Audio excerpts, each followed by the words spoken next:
ডাকসু নির্বাচন নিয়ে উচ্ছ্বসিত ছাত্র শিক্ষকরা ভোটাধিকার নিশ্চিতের পাশাপাশি ছাত্র বান্ধব নেতা নির্বাচনের তাগিদ।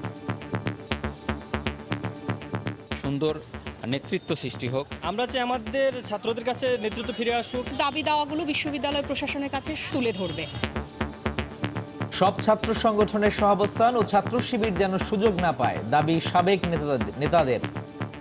সবাই সম্মিলিতভাবে অংশ নিয়ে সফল করবে, গণতন্ত্রকে বিজয়ী করে তুলবে। নির্বাচনটা গ্রহণযোগ্য হতে হবে, ছাত্র শিবির এখানে অংশগ্রহণ না করতে পারে। দেখছিলেন বিশেষ শিরোনাম, দুপুরের সময় সঙ্গে আছি আমি ফারজানা মুমু এবং আমি সাজিদ রাজু।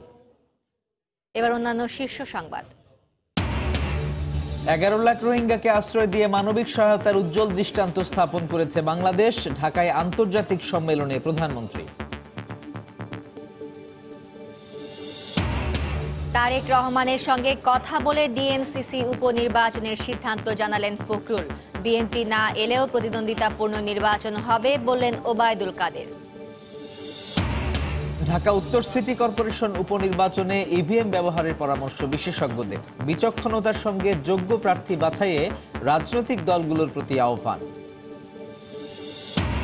রাজধানীর বিভিন্ন স্থানে খাদ্যে ভেজাল বিরোধী অভিযান, মালিক বেকারিকে 2 লাখ টাকা জরিমানা। নারায়ণগঞ্জ বন্দরে অবৈধ ইট ভাটা উচ্ছেদ।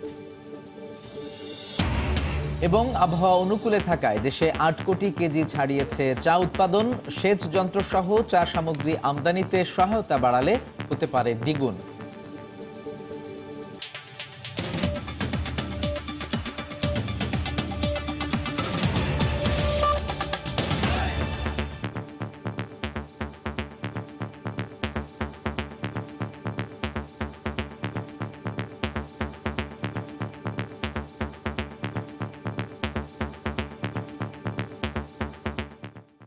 প্রায় 3 দশক পর অনুষ্ঠিত হচ্ছে ডাকসু নির্বাচন, জানি উচ্ছ্বসিত বিশ্ববিদ্যালয়ের সাধারণ শিক্ষার্থীরা। খুবই ইতিবাচক হিসেবে দেখছেন শিক্ষকরাও। তবে সবার ভোট নিশ্চিত করতে হলের পরিবর্তে একাডেমিক ভবনে ভোট গ্রহণের দাবি জানিয়েছেন কেউ কেউ। শিক্ষকরা বলছেন, ক্ষমতার কাছাকাছি যাওয়াই যেন নির্বাচনের উদ্দেশ্য না হয়, সেদিকে সবার দৃষ্টি দিতে হবে। মাহমুদ রাকিবের রিপোর্ট। দীর্ঘ 28 বছর পর ঢাকা বিশ্ববিদ্যালয়ে ছাত্র সংসদ নির্বাচনের হাওয়া, তাই ক্যাম্পাসে উঁকি দেয়া সূর্যের আলোটাও যেন বৃহস্পতিবার একটু বেশি উজ্জ্বল। যে আলোয় মুখর ক্যাম্পাসের প্রতিটি চত্বরের আড্ডার আলোচ্য বিষয় ডাকসু নির্বাচন। শিক্ষার্থীরা বলছেন, গত 28 বছর ধরে আবাসন সংকট, মানহীন খাবার এবং শিক্ষার সুষ্ঠু পরিবেশ না থাকলেও তা বিশ্ববিদ্যালয় প্রশাসনের কাছে তুলে ধরার কোনো প্রতিনিধিই ছিল না। ডাকসু নির্বাচনের মাধ্যমে তা কেটে যাবে বলে আনন্দিত তারা। বেশিরভাগ ক্ষেত্রে শিক্ষক, কর্মচারী, কর্মকর্তা বিভিন্নভাবে আমরা তাদের কাছে জিম্মি। তো আমরা এই জিম্মির হাত থেকে বাঁচতে চাই। আমরা চাই আমাদের ছাত্রদের কাছে নেতৃত্ব ফিরে আসুক। নেতা যারা আসবে তাদেরকে সবার আগে যে কাজটাতে হাত দেওয়া উচিত সেটা হচ্ছে আবাসন সংকট। যারা হলে থাকি, আমাদের যে মেইনলি প্রবলেম সেটা হচ্ছে খাদ্য নিয়ে। বিশ্বাস করি যে এই নির্বাচনের পর আমরা যে মানে খাবারটা খাচ্ছি এটা অনেক পরিবর্তন হবে। সুন্দর নেতৃত্ব সৃষ্টি হোক, যেটাতে ছাত্রদের অধিকার নিয়ে কথা বলবে। নির্বাচনে সব ছাত্র সংগঠনের অংশগ্রহণের পাশাপাশি প্রশাসনকে সব শিক্ষার্থীর ভোটাধিকার প্রয়োগ নিশ্চিত করার দাবি জানিয়েছেন তারা। অংশগ্রহণমূলক একটা নির্বাচন চাচ্ছি, যেখানে বিশ্ববিদ্যালয়ের প্রতিটা শিক্ষার্থী তার ভোটটা দেওয়ার অধিকার পাবে। যতগুলো ছাত্র সংগঠন আছে আশা করি সবাই এগিয়ে আসবে। শিক্ষার্থীরা ভাবতেছেন যে যদি হলগুলোতে ভোট হয় তারা সুষ্ঠুভাবে ভোট দিতে পারবেন কিনা। ভোটটা যদি এমন একটা নির্দিষ্ট জায়গায় হতো, যেমন হতে পারে কলা ভবনে কিংবা বিজনেস ফ্যাকাল্টিতে, কোনো ভয়ভীতি ছাড়া সবাই এসে একত্রিত হয়ে ভোটগুলো দিতে পারত। আমাদের কথা হচ্ছে একটাই, নির্বাচনের পর যে একটা অস্থিতিশীল পরিবেশ যাতে বিরাজ না করে। অংশগ্রহণ না থাকলেও নির্বাচন নিয়ে শিক্ষকরাও বেশ আগ্রহী। তারা বলছেন, নির্বাচনের মাধ্যমে ছাত্রবান্ধব নেতা নির্বাচিত করতে হবে। একটাই চাওয়া থাকবে, তারা ছাত্রদের কল্যাণে দাবি দাওয়াগুলো বিশ্ববিদ্যালয় প্রশাসনের কাছে সঠিকভাবে সঠিক সময়ে তুলে ধরবে। কিভাবে আরও ক্ষমতার কাছাকাছি যাওয়া যায় কিংবা ক্ষমতায়িত হবার একটা প্রক্রিয়ার মধ্যে যেন তারা চলে না যায়। হলগুলোতে বেশ তৎপরতা শুরু হয়েছে, তো আমরা প্রত্যাশা করি যে সব দলের ছেলেরাই এখানে থাকবে, ছেলে মেয়েরা হলে থাকবে, হলে উঠবে। নির্বাচনের আগেই ছাত্র ছাড়া অন্যদের হল ত্যাগের আহ্বান জানান শিক্ষকরা। ভাষা আন্দোলন, স্বাধিকার আন্দোলন কিংবা স্বাধীনতার পর বাংলাদেশের সকল গণতান্ত্রিক আন্দোলনের নেতৃত্বের আতুর ঘর বলা হয় ঢাকা বিশ্ববিদ্যালয় কেন্দ্রীয় ছাত্র সংসদকে। দীর্ঘদিন পর সেখানে আবারও নির্বাচনী হাওয়া লাগায় সাধারণ শিক্ষক ও শিক্ষার্থীরা প্রত্যাশা করছেন আবারও স্বরূপে ফিরবে ডাকসু, নেতৃত্ব দিবে আগামীর সমৃদ্ধশালী বাংলাদেশ বিনির্মাণে। মাহমুদ রাকিব, সময় সংবাদ, ঢাকা। এদিকে দীর্ঘ বিরতির পর ডাকসু নির্বাচন হওয়াকে ইতিবাচকভাবে দেখছেন ঢাকা বিশ্ববিদ্যালয়ের কেন্দ্রীয় ছাত্র সংসদের সাবেক নেতারা। তবে কোনোভাবেই যেন ছাত্র শিবির নির্বাচনের সুযোগ না পায় সেই দাবি সাবেক সহসভাপতি অধ্যাপক মাহফুজা খানমের। আরেক সহসভাপতি মাহমুদুর রহমান মান্নার মতে, বিশ্ববিদ্যালয়ে ক্রিয়াশীল সব ছাত্র সংগঠনের সহাবস্থান নিশ্চিত না করলে গ্রহণযোগ্যতা নিয়ে সংশয় থেকেই যাবে। খান মোহাম্মদ রুমেলের রিপোর্ট।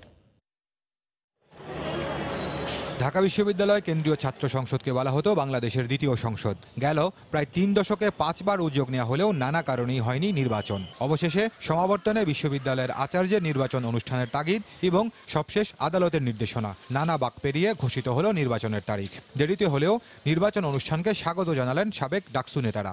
নির্বাচন হওয়ার বিষয়টাকে আন্তরিকভাবে অভিনন্দন জানাচ্ছি, শুভেচ্ছা জানাচ্ছি। এটা অত্যন্ত আনন্দের বিষয় আমি বলবো। 60-এর দশকের উত্তাল সময়ে ডাকসুর সহসভাপতির দায়িত্বে থাকা অধ্যাপক মাহফুজা খানম বলছেন, নির্বাচনের আগে ক্যাম্পাসে সব ছাত্র সংগঠনের সহাবস্থান নিশ্চিত করতে হবে।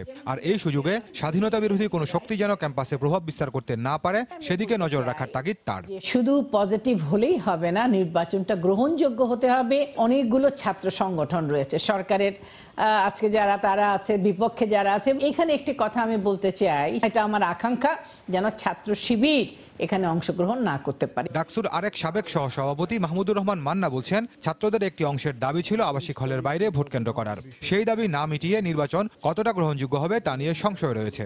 ছাত্ররা যারা যারা নির্বাচনে অংশ নেবে, ছাত্র দলগুলো তারা যে কথা বলেছে, তারা দাবি করেছে যে হলের মধ্যে যাতে ভোট কেন্দ্র করা না হয়। তার মানে কতখানি নিরাপত্তাহীনতা তাদের মধ্যে কাজ করছে। সেই পরিস্থিতির মধ্যে তড়িঘড়ি করে ডাকসু নির্বাচন ঘোষণা করার মতলব কি, এ সম্পর্কেও আমি মুক্ত নই। কিন্তু আমি এটাও বিশ্বাস করি যে এই নির্বাচনগুলো হয়ে যাওয়া উচিত। শুধু ডাকসু নয়, দেশের সব বিশ্ববিদ্যালয় ও কলেজের ছাত্র সংসদ নির্বাচনগুলো নিয়মিত হলে দেশের জাতীয় রাজনীতির সংকট অনেকটাই কাটবে বলে মনে করেন সাবেক ছাত্র নেতারা। খান মোহাম্মদ রুমেল, সময় সংবাদ, ঢাকা। প্রধানমন্ত্রী শেখ হাসিনা বলেছেন, 11 লাখ রোহিঙ্গাকে আশ্রয় দিয়ে মানবিক সহায়তার উজ্জ্বল দৃষ্টান্ত স্থাপন করেছে বাংলাদেশ। হোটেল ইন্টারকন্টিনেন্টাল এশিয়া ও প্রশান্ত মহাসাগরীয় অঞ্চলের সামরিক অসামরিক মানবিক সহায়তা কার্যক্রম সমন্বয় গ্রুপের 4র্থ সেশনের উদ্বোধনী অনুষ্ঠানে তিনি একথা বলেন। জলবায়ু পরিবর্তনের ঝুঁকি মোকাবিলায় সরকারের নেয়া বদ্বীপ পরিকল্পনার কথা জানিয়ে প্রধানমন্ত্রী বলেন, বড় ধরনের দুর্যোগ প্রতিরোধে প্রতিবেশী দেশগুলোর মধ্যে সহযোগিতা গুরুত্বপূর্ণ। বৈশ্বিক জলবায়ু ঝুঁকি সূচক অনুযায়ী গেল 2 দশকে চরম আবহাওয়াজনিত দুর্যোগ ঘটেছে 11,500-এরও বেশি। এসব দুর্যোগে মৃত্যু হয়েছে 5 লাখেরও বেশি মানুষের। প্রাকৃতিক এবং মানবসৃষ্ট দুর্যোগ মোকাবেলায় 2014 সালে এশিয়া এবং প্রশান্ত মহাসাগরীয় অঞ্চলের দেশগুলো নিয়ে গঠিত আঞ্চলিক পরামর্শ গ্রুপ RCG সামরিক ও অসামরিক সমন্বিত কার্যক্রমের মাধ্যমে দুর্যোগের ক্ষয়ক্ষতি কমাতে 26 দেশ নিয়ে গঠিত এই সংগঠনের বর্তমান চেয়ার বাংলাদেশ। এই গ্রুপের 4র্থ শীর্ষ সভার উদ্বোধনী আয়োজনে যোগ দেন প্রধানমন্ত্রী শেখ হাসিনা। জলবায়ু পরিবর্তনের শীর্ষ ঝুঁকিতে থাকা বাংলাদেশের প্রাকৃতিক দুর্যোগের নানা পরিসংখ্যান তুলে ধরেন প্রধানমন্ত্রী। বলেন, পুরো এশিয়াতেই ক্রমেই বাড়ছে আবহাওয়াজনিত মানবিক সংকট। স্মরণকারী সবচেয়ে ভয়াবহ সাইক্লোন আঘাত হানে 1970 সালে, এতে প্রায় 10 লাখ মানুষের জীবনহানি ঘটেছিল। এত বড় মানবিক বিপর্যয়ের পর তৎকালীন পাকিস্তান সরকার ক্ষতিগ্রস্ত মানুষের জন্য কোনো সাহায্য সহযোগিতার হাত বাড়ায়নি। বঙ্গবন্ধু শেখ মুজিবুর রহমান দলের নেতা কর্মীদের সঙ্গে নিয়ে সেই সময় দুর্গত এলাকায় উদ্ধার ও ত্রাণ কার্যক্রম পরিচালনা করেছিলেন। ভবিষ্যৎ ঝুঁকি মোকাবেলায় সামরিক ও বেসামরিক সমন্বিত উদ্যোগের গুরুত্ব তুলে ধরেন সরকার প্রধান। প্রায় 11 লক্ষ জোরপূর্বক বাস্তুচ্যুত মিয়ানমার নাগরিকদের মধ্যে ত্রাণ বিতরণ, অবকাঠামো নির্মাণ, আইন শৃঙ্খলা রক্ষায় অসামরিক সামরিক সমন্বয়ে পরিচালিত কার্যক্রম মানবিক সহায়তার এক উজ্জ্বল দৃষ্টান্ত স্থাপন করেছে। দুর্যোগ মোকাবেলায় সবাইকে এগিয়ে আসার আহ্বান জানান প্রধানমন্ত্রী শেখ হাসিনা। বড় ধরনের ক্ষয়ক্ষতি কার্যকরভাবে মোকাবেলায় বিভিন্ন দেশের, বিশেষ করে পার্শ্ববর্তী দেশসমূহের মধ্যে সহযোগিতা অত্যন্ত গুরুত্বপূর্ণ। আমি আশা করি এই সভা সদস্য দেশসমূহের অংশগ্রহণকারীদের মধ্যে তাদের জ্ঞান ও অভিজ্ঞতা বিনিময়ের সুযোগ তৈরি করবে। বিভিন্ন সেশনের মধ্য দিয়ে ২৬ জানুয়ারি শেষ হবে রিজিওনাল কনসালটেটিভ গ্রুপের চতুর্থ সভা। আজহার লিমন, সময় সংবাদ, ঢাকা। রোহিঙ্গা সংকট শুধু বাংলাদেশের নয়, পুরো বিশ্বের সংকট হিসেবে উল্লেখ করলেন পররাষ্ট্রমন্ত্রী এ.কে. আব্দুল মোমেন। জার্মান সংবাদ মাধ্যম ডয়চে ভেলেকে দেয়া সাক্ষাৎকারে রাখাইনে রোহিঙ্গাদের জন্য নিরাপদ অঞ্চল গড়ে তুলতে মিয়ানমারের প্রতি আহ্বান জানান তিনি। একই সঙ্গে এই সংকট নিরসনে ভারত ও চীনের বিশেষ ভূমিকা রাখা উচিত বলে মন্তব্য করেন তিনি। We are being affected today. Tomorrow, if this problem lingers for a longer period, my fear is that other countries will be affected. Particularly, it will hurt the interest of Myanmar. It will hurt other neighboring countries. If there is uncertainty, it will create, instability in the region, and instability never is good for any country or the world as such. There are many countries who does trade and investment in Myanmar. Let them get together and request Myanmar that, unless they resolve this issue, because Myanmar created the problem, it is their problem, they must resolve it.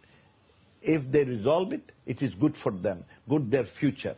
Otherwise, I'm afraid we all would be blamed for creating uncertainty and instability across this region. বিএনপির স্থায়ী কমিটির বৈঠকে দলের ভারপ্রাপ্ত chairman Tarique রহমানের সঙ্গে আলোচনা করে ঢাকা উত্তর সিটি কর্পোরেশনের উপনির্বাচনে অংশ নেয়ার বিষয়ে সিদ্ধান্ত হবে বলে জানিয়েছেন দলের মহাসচিব মির্জা ফখরুল ইসলাম আলমগীর। আরাফাত রহমান কোকোর চতুর্থ মৃত্যুবার্ষিকী উপলক্ষে সকালে বনানী কবরস্থানে শ্রদ্ধা জানানো শেষে সাংবাদিকদের কথা বলেন তিনি। পরে নয়াপল্টনে দলের কেন্দ্রীয় কার্যালয়ে মিলাদ মাহফিলে অংশ নেন তিনি। এ সময় বিএনপিকে ভাঙার ষড়যন্ত্র চলছে দাবি করে মির্জা ফখরুল বলেন, সরকারের এই চক্রান্ত সফল হবে না। জনবিচ্ছিন্ন হয়ে সরকার জনবিরোধী কাজ করছে বলেও মন্তব্য করেন তিনি।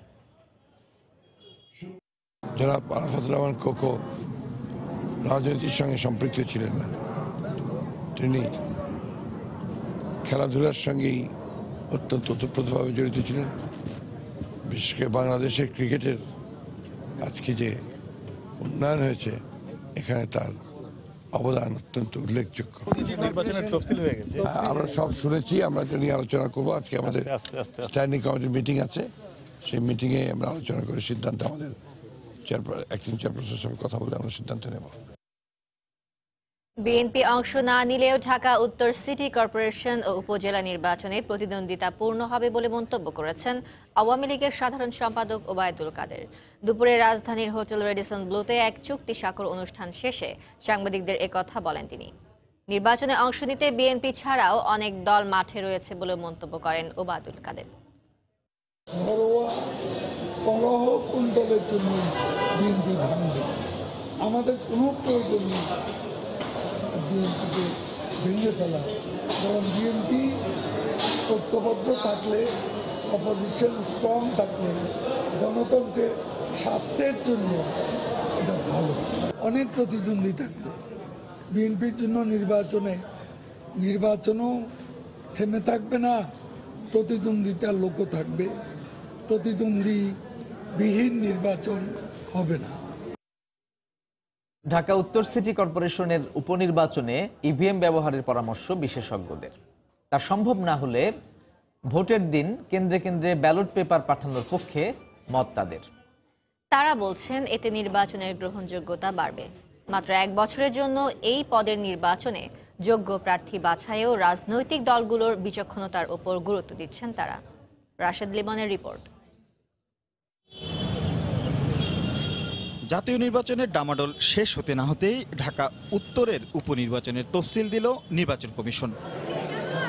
একাদশ জাতীয় সংসদ নির্বাচনের পর থেকেই এর গ্রহণযোগ্যতা নিয়ে ঢালাও অভিযোগ বিএনপি কিংবা ঐক্যফ্রন্টের। বিজয়ী মহাজোটও বলছে কোনো দেশেই শতভাগ সুষ্ঠু নির্বাচনের নজির নেই। এমন বাস্তবতায় নির্বাচনকে আরও গ্রহণযোগ্য করতে বেশ কিছু পরামর্শ দিচ্ছেন বিশেষজ্ঞরা। আগের নির্বাচনের সূত্র ধরে ওই নির্বাচনের জোয়ারের মধ্যে এই নির্বাচনগুলো কিরকম হবে সেটা বলা খুব মুশকিল। আমরা আশা করি নির্বাচন কমিশন সর্বাত্মক চেষ্টা করবেন সুষ্ঠুভাবে এই নির্বাচনটা সম্পন্ন হোক।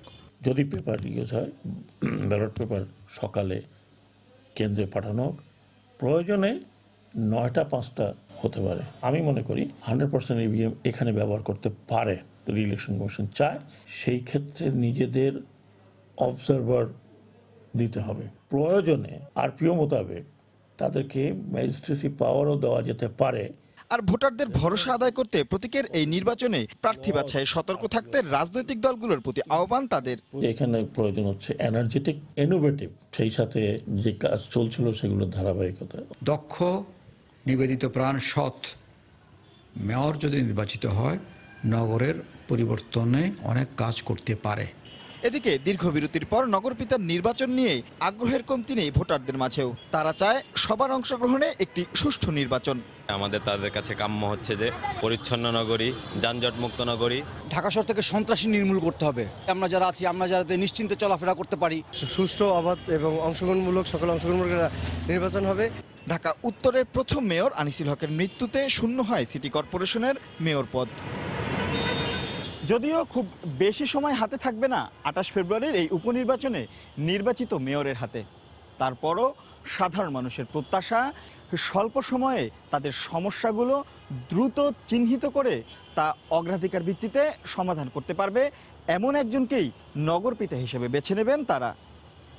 রাশেদ লিমন, সময় সংবাদ, ঢাকা। দুপুরের সময় আরও থাকছে। কক্সবাজারের টেকনাফে গুলিতে 2 জন নিহত, র্যাবের দাবি বন্দুকযুদ্ধে নিহতরা মাদক ব্যবসায়ী। মহেশখালীতে গুলিতে ডাকাত সদস্যের মৃত্যু।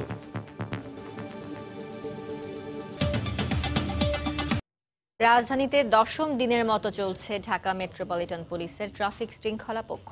সকাল থেকে নগরীর গুরুত্বপূর্ণ বিভিন্ন পয়েন্টে ট্রাফিক পুলিশের পাশাপাশি দায়িত্ব পালন করতে দেখা গেছে রেড ক্রিসেন্ট ও রোভার স্কাউট সদস্যদের। তবে যেখানে সেখানে গাড়ি পার্কিং, যাত্রী ওঠানামা, পথচারীদের জেব্রা ক্রসিং ও ফুট ওভারব্রিজ ব্যবহার না করা সহ নানা অনিয়ম চোখে পড়ে আজও। গত 15 জানুয়ারি শুরু হওয়া ট্রাফিক পক্ষ থেকে শেষ হবে আগামী 31 জানুয়ারি।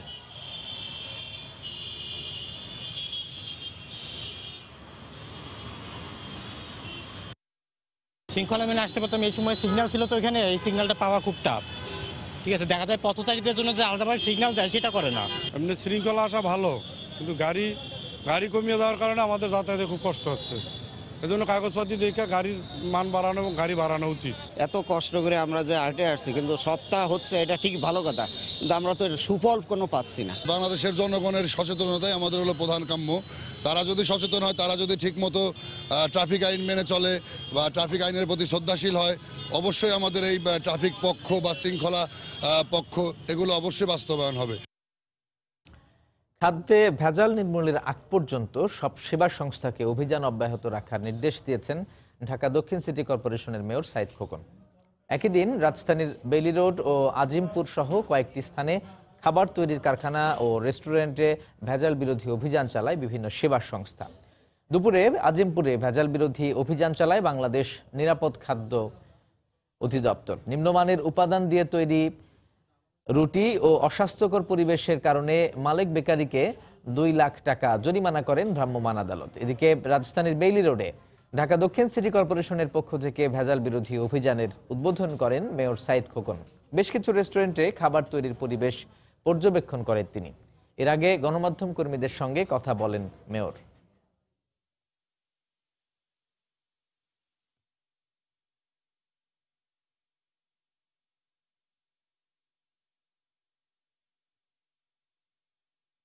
যতক্ষণ না পর্যন্ত এই খাদ্যে ভেজাল নির্মূল তথা নিয়ন্ত্রণ না করা যাচ্ছে, ততক্ষণ পর্যন্ত সংশ্লিষ্ট সমস্ত সংস্থা এবং দক্ষিণ সিটি কর্পোরেশনের সকল কর্মকর্তা, কর্মচারী এবং স্বাস্থ্য বিভাগকে অত্র অভিযান জোরদার করবার জন্য নির্দেশ প্রদান করা হচ্ছে।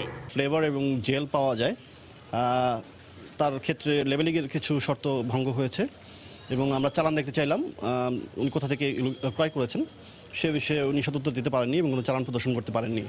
এই কারণে হচ্ছে আমরা 2 লক্ষ টাকা জরিমানা করেছি এবং মানসম্মত বা স্বাস্থ্যসম্মত পরিবেশের জন্য আমরা তাদের পরামর্শ প্রদান করেছি। নারায়ণগঞ্জের বন্দর এলাকার অবৈধ ইটের ভাটায় অভিযান চালাচ্ছে পরিবেশ অধিদপ্তর।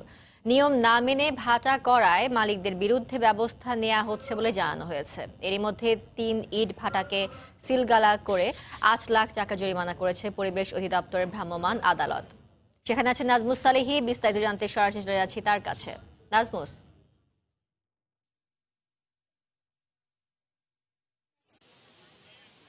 ধন্যবাদ মুমু। আসলে দুপুর 12টার দিক থেকে নারায়ণগঞ্জের বন্দর এলাকায় যে অবৈধ ইটের ভাটা রয়েছে সেই জায়গাগুলোতে আসলে পরিবেশ অধিদপ্তর, স্থানীয় নারায়ণগঞ্জ পরিবেশ অধিদপ্তর সাথে হচ্ছে স্থানীয় প্রশাসনের সহযোগিতায় আসলে ইট ভাটা উচ্ছেদের অভিযান শুরু হয়েছে। এখন পর্যন্ত 3টি ইট ভাটাতে, 4 নম্বর ইট ভাটাতে অভিযান চলছে। 3টিতে 8 লাখ টাকা জরিমানা করা হয়েছে। পাশাপাশি যে 2টি ইট ভাটাকে অলমোস্ট হচ্ছে আপনার সিলগালা করে দেওয়া হয়েছে। পরিবেশ অধিদপ্তরের পরিবেশ অধিদপ্তর বলছে যে ইট ভাটাগুলো সরকারি যে আইন নীতিমালা রয়েছে তার কোনো কিছুই তারা মানছেন না। তারা হচ্ছে আইন উপেক্ষা করে আসলে এই ইট ভাটাগুলো অবৈধভাবে গড়ে তুলেছেন, যার কারণে এখানে যে পরিবেশ এবং প্রতিবেশ রয়েছে তার প্রতি আসলে যে বিরূপ প্রভাব তৈরি হচ্ছে সেই প্রভাব দিন দিন আসলে বাড়ছে। যেই কারণে তাদের এই অভিযান। তারা বলছেন যে এই লোকালয় থেকে অন্তত 1 কিলোমিটার দূরে হতে হবে ইটের ভাটা এবং আধুনিক যে প্রযুক্তি রয়েছে সেই প্রযুক্তির ব্যবহার থাকতে হবে।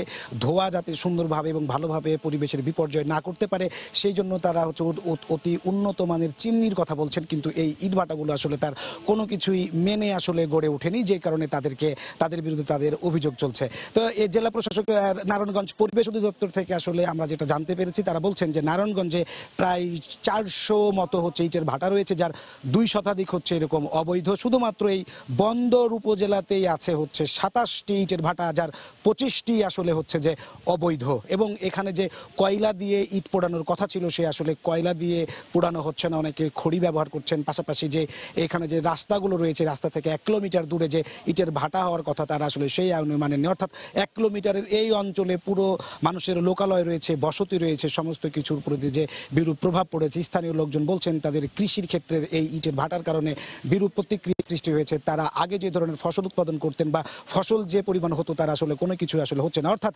এখানে বলা যেতে পারে, এবং আপনাকে জানিয়ে রাখি পরিবেশ অধিদপ্তর বলছে যে বিশ্বের 3 নম্বর বায়ু দূষণকারী শহর হচ্ছে নারায়ণগঞ্জ এবং তার কারণে ইটের ভাটাগুলো হচ্ছে 70% হচ্ছে দায়ী।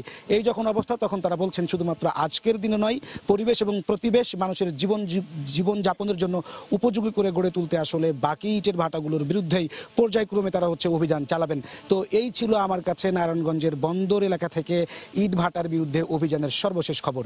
মোমো, নারায়ণগঞ্জের বন্দর এলাকা থেকে অবৈধ ইট ভাটা উচ্ছেদের সবশেষ খবর জানাচ্ছিলেন সহকর্মী নাজমুস সালেহী। দেখছেন দুপুরের সময়। Click switch 50,000 bar on of করা যায় নিশ্চিন্তে। ক্লিক সুইচ চলছে, চলবে। গ্যাটকো দুর্নীতি মামলায় বিএনপি চেয়ারপারসন বেগম খালেদা জিয়া সহ অন্য আসামিদের বিরুদ্ধে অভিযোগ গঠন শুনানির জন্য আগামী 7 ফেব্রুয়ারি দিন ধার্য করেছেন আদালত। পুরান ঢাকার আলিয়া মাদ্রাসায় অবস্থিত ঢাকা বিশেষ জজ আদালত 3-এর বিচারক আবু সৈয়দ দিলদার এই দিন ধার্য করেন। এর আগে বেলা 12:40 দিকে বেগম জিয়াকে আদালতে হাজির করা হয়। পরে তাকে আসামির মর্যাদা অনুযায়ী আদালতে না বসানোর অভিযোগে এবং মামলার জব্দকৃত নথিপত্র চেয়ে আসামি পক্ষের আইনজীবীর আবেদনের প্রেক্ষিতেই পরবর্তী এদিন ধার্য করা হয়। 2007 সালের 2রা সেপ্টেম্বর খালেদা জিয়া সহ 13 জনের বিরুদ্ধে তেজগাঁও থানায় মামলা করেন দুর্নীতি দমন কমিশনের উপপরিচালক গোলাম শাহরিয়ার চৌধুরী। বেগম খালেদা জিয়া, আরাফাত রহমান কোকো এবং সাইমন সাহেবের সহযোগিতায় নিজে লাভবান হয়ে তিনি এই কাজটা পাইয়ে দিয়েছিলেন। গত 12 বছর এই মামলাটার বয়স, সকল কাগজপত্র তাদের কাছে আছে, তবুও বিলম্বিত করার জন্য তারা কাগজ পান নাই, এটা পান না, ওইটা পান না, একবার বলেন পান, একবার বলেন পান নাই, এই ধরনের বলে তারা সময় ক্ষেপণ করছেন। এখন আগামী 7 তারিখে তারিখ ধার্য হয়েছে, আশা করছি এর মধ্যে তারা সকল পেপার সংগ্রহ করে নেবেন। কক্সবাজারের টেকনাফে গুলিতে 2 জন নিহত হয়েছে। র্যাবের দাবি নিহতরা মাদক ব্যবসায়ী মারা গেছে বন্দুকযুদ্ধে। এছাড়া মহেশখালীতে গুলিতে এক ডাকাত সদস্য নিহত হয়েছে। র্যাব জানায় ভোরে মাদক চোরাচালানের খবর পেয়ে টেকনাফের সাবরাং ইউনিয়নের খুরের মুখ এলাকায় অভিযান চালানো হয়। উপস্থিতি টের পেয়ে র্যাবকে লক্ষ্য করে গুলি ছোড়ে দুর্বৃত্তরা। র্যাবও পাল্টা গুলি চালায়। এক পর্যায়ে ঘটনাস্থল থেকে গুলিবিদ্ধ অবস্থায় 2 জনকে উদ্ধার করে টেকনাফ উপজেলা স্বাস্থ্য কমপ্লেক্সে নেওয়া হলে চিকিৎসক তাদের মৃত ঘোষণা করেন। ঘটনাস্থল থেকে বিপুল পরিমাণ ইয়াবা সহ 2টি পিস্তল, একটি দেশি বন্দুক ও গুলি উদ্ধার করা হয়। অন্যদিকে মহেশখালীতে গুলিতে একজন নিহত হয়েছে। পুলিশের দাবি নিহত ব্যক্তি ডাকাত দলের সদস্য। নিহত 3 জনের লাশ ময়নাতদন্তের জন্য সদর হাসপাতালের মর্গে নেওয়া হয়েছে। এদিকে ময়মনসিংহে জঙ্গি সন্দেহে এক নারী সহ 4 জনকে আটক করেছে র্যাব।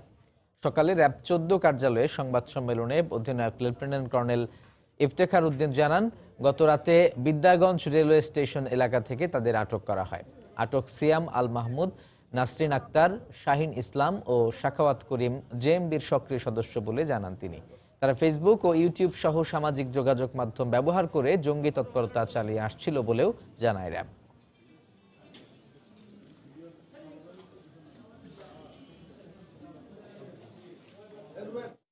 দুপুরের সময় আরো থাকছে।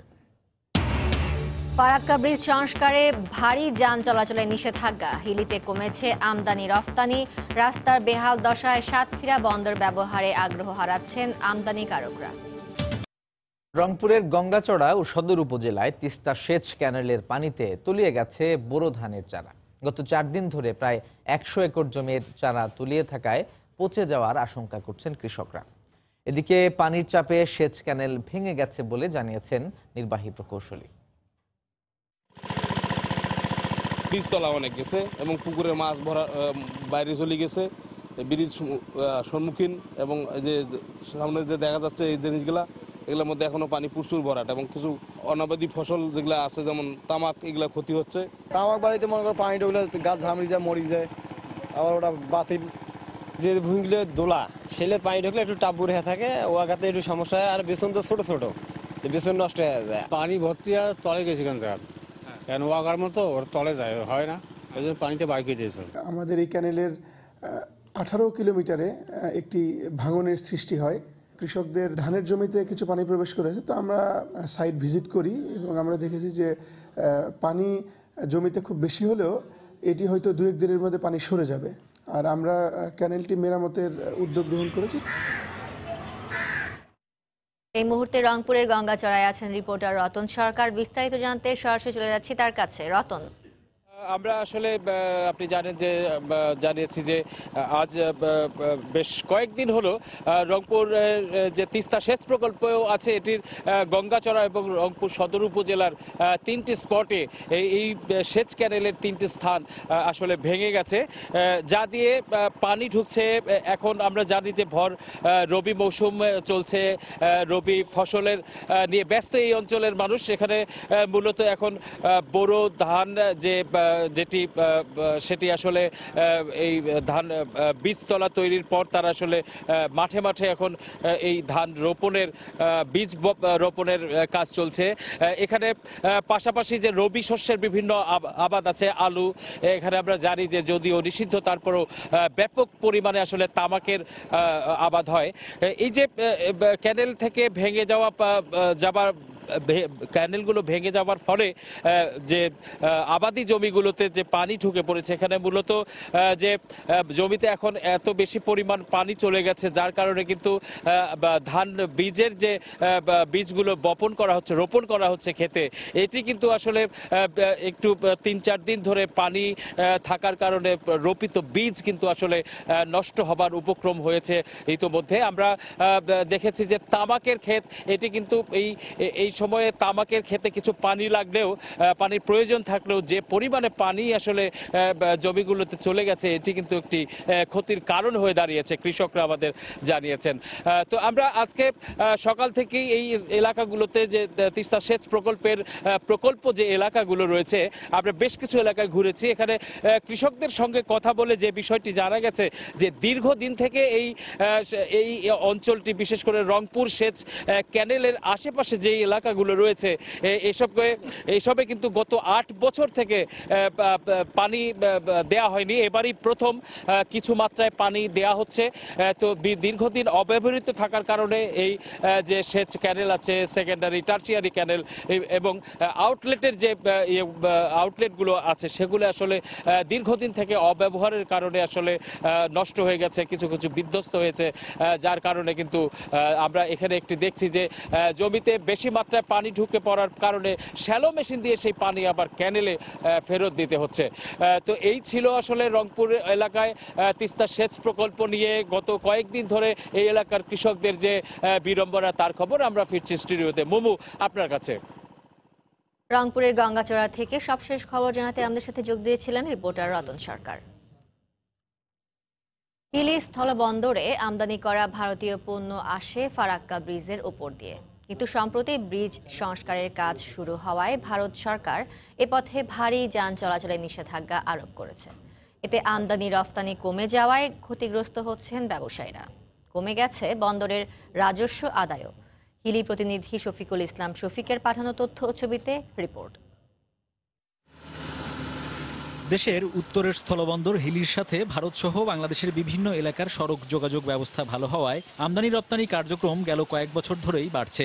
কিন্তু হঠাৎ করে ভারতের অংশে ফারাক্কা ব্রিজের সংস্কার কাজ শুরু হওয়ায় দেশটির সরকার ভারী যান চলাচলে নিষেধাজ্ঞা দিয়েছে। এতে কমে গেছে আমদানি।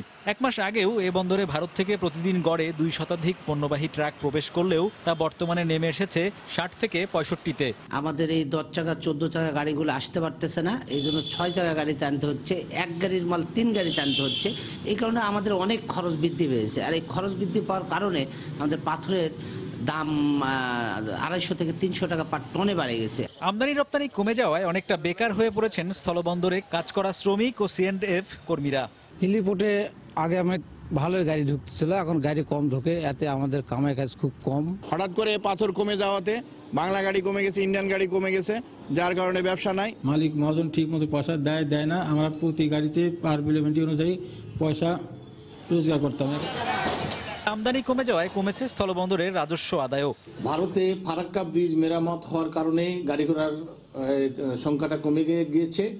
এই গাড়ি ঘোড়া কম প্রবেশ করার কারণে সরকার যেমন রাজস্ব থেকে বঞ্চিত হচ্ছে, পানামা পোর্টও তাদের নিজস্ব আয় থেকে বঞ্চিত হচ্ছে। হিলি স্থলবন্দরের কাস্টমস সূত্রে জানা যায়, জাতীয় রাজস্ব বোর্ড এ বন্দরের জন্য 3 মাসে 92 কোটি 29 লাখ টাকা রাজস্ব আদায়ের লক্ষ্যমাত্রা নির্ধারণ করলেও আদায় হয়েছে মাত্র 34 কোটি 30 লাখ টাকা।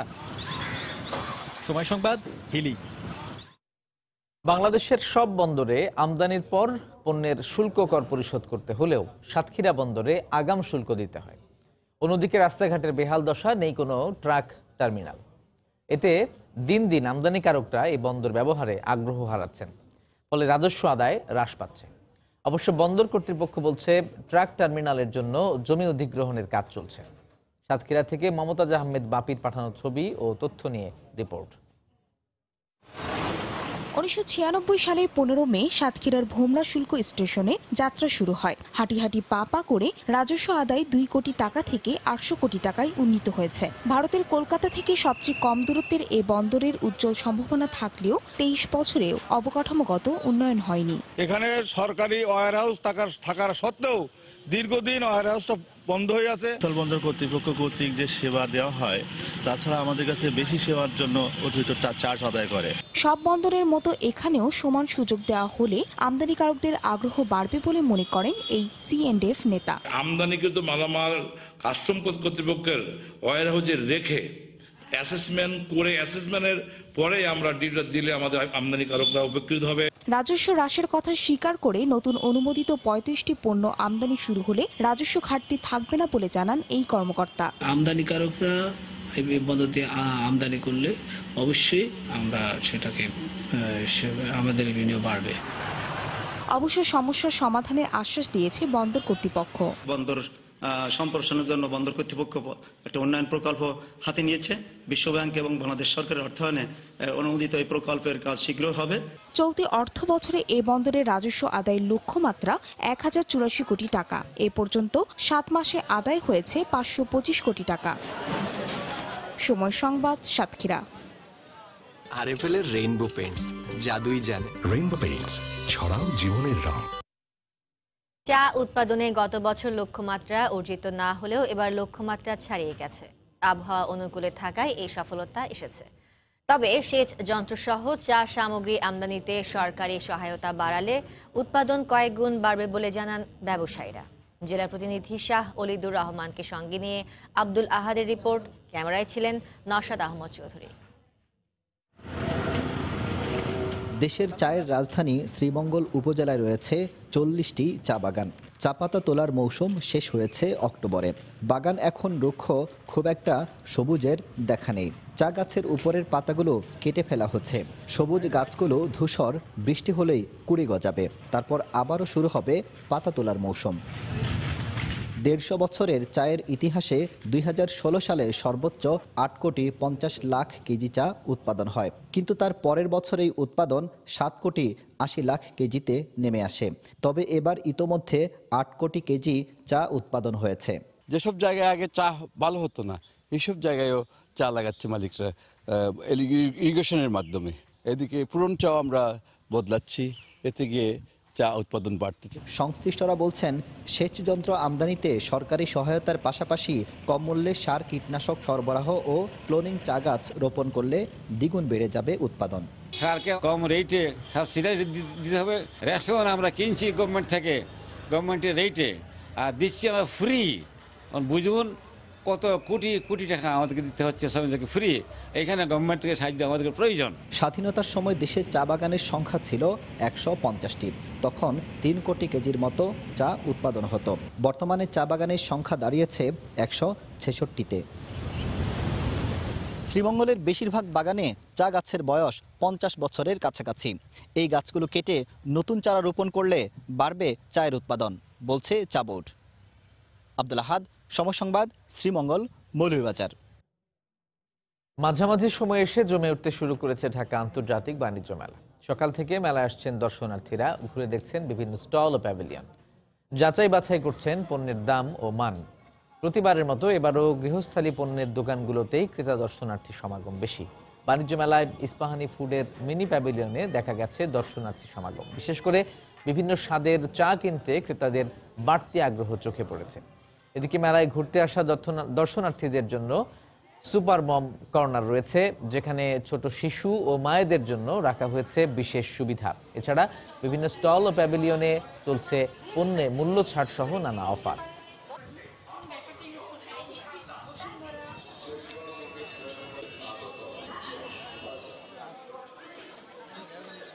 প্রতি বছর আসা হয়। এই সবার আগে কসমেটিক কিনলাম, যেটা মেয়েদের খুব আকর্ষণীয় জিনিস।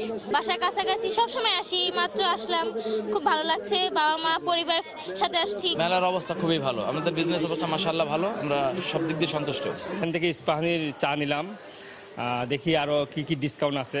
যেহেতু বাজারে কিনলে বাজারে তো কিনি সব সময়, তারপরে মেলায় একটা আলাদা একটা ইয়ে আছে, একটু যেহেতু ডিসকাউন্টও আছে। খুবই ভালো লাগছে যে অন্তত আমরা এসে মানে অস্বস্তিতে পড়বো না আর কি। একটা আলাদা সাইড রয়েছে, আমাদের যদি অসুবিধা হয় সুন্দর মতো এসে আমি মানে বাবুর ডায়াপার চেঞ্জ করাতে পারছি, খাওয়ার একটা ব্যবস্থা রয়েছে। ওয়াশিংটন ডিসিতে মার্কিন পররাষ্ট্র মন্ত্রণালয়ের রাজনৈতিক বিষয়ক আন্ডার সেক্রেটারি ডেভিড হ্যাল ও ইউএসএইড প্রধান মার্ক গ্রিনের সঙ্গে বৈঠক করেছেন পররাষ্ট্র সচিব এম শহীদুল হক। মঙ্গলবার অনুষ্ঠিত এ বৈঠকে বাংলাদেশের সদ্য সমাপ্ত একাদশ জাতীয় সংসদ নির্বাচনের বিষয়ে জানতে চায় যুক্তরাষ্ট্র। বৈঠকে অন্যদের মধ্যে উপস্থিত ছিলেন যুক্তরাষ্ট্রে বাংলাদেশের রাষ্ট্রদূত মোহাম্মদ জিয়াউদ্দিন, পররাষ্ট্র মন্ত্রণালয় ও দূতাবাসের কর্মকর্তারা। এছাড়াও বৈঠকে ইউএসএইড কর্মকর্তা জুলহাস মান্নান হত্যাকাণ্ডের বিচার দাবি করে ওয়াশিংটন। 3 বছর আগে ঢাকায় ইসলামী উগ্রপন্থীদের হাতে খুন হন জুলহাস। বাংলাদেশের নতুন সরকার গঠনের পর যুক্তরাষ্ট্রে পররাষ্ট্র সচিবের এটি প্রথম সফর। তার এই সফরের প্রধান উদ্দেশ্য আওয়ামী লীগ সরকার নতুন মেয়াদে দায়িত্ব নেওয়ার পর যুক্তরাষ্ট্রের সঙ্গে বিদ্যমান সম্পর্ক আরও জোরদার করা। দুপুরের সময় শীর্ষ সংবাদ জানিয়ে দিচ্ছে আরও একবার। ডাকসু নির্বাচন নিয়ে উচ্ছ্বসিত ছাত্র শিক্ষকরা। ভোটাধিকার নিশ্চিতের পাশাপাশি ছাত্রবান্ধব নেতা নির্বাচনের তাগিদ। ছাত্র শিবির যেন সুযোগ না পায় দাবি সাবেক নেতাদের।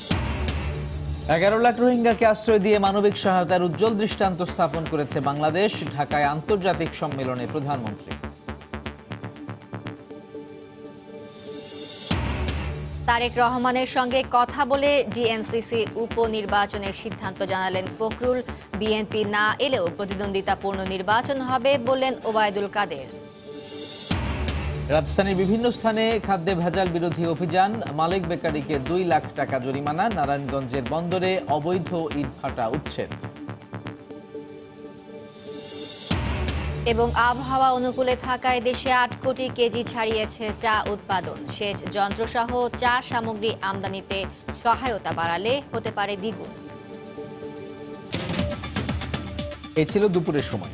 আপনার মোবাইলের সময় সংবাদ দেখতে ও সকল খবর পেতে ডাউনলোড করুন সময় অ্যাপ। সঙ্গে থাকুন সময়।